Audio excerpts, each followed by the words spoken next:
Ezequiel, capítulo 42. Os dois edifícios perto do templo.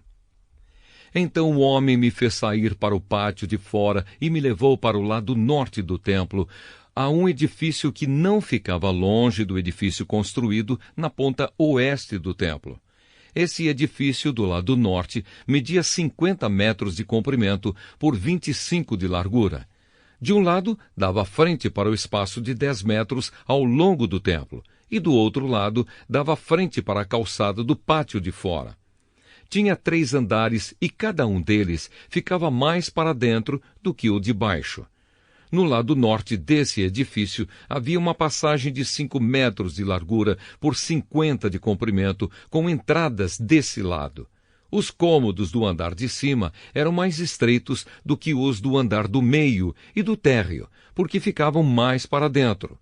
Nos 3 andares, os cômodos ficavam em terraços e não eram sustentados por colunas como os outros edifícios do pátio. No andar térreo, a parede de fora do edifício media 50 metros. Numa metade dessa parede havia cômodos, na outra metade não havia. Todo o andar de cima era dividido em cômodos. Na ponta leste do edifício, onde começava a parede, havia debaixo dos cômodos uma entrada que dava para o pátio de fora.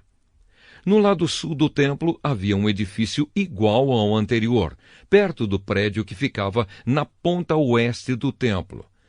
Na frente dos cômodos havia uma passagem igual à do lado norte.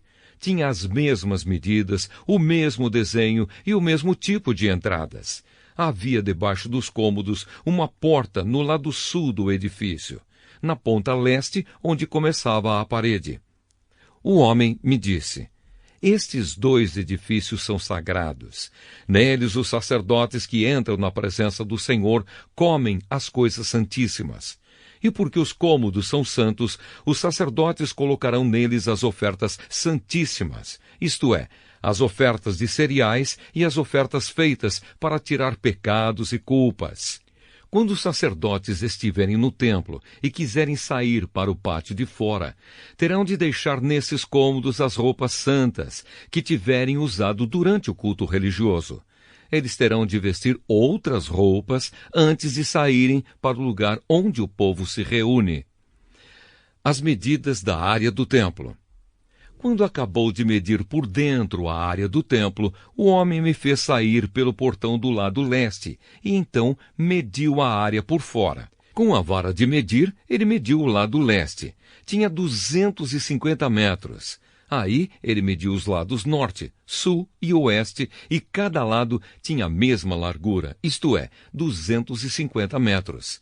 Assim o muro cercava uma área quadrada que tinha 250 metros de cada lado. O muro servia para separar o que era santo do que não era.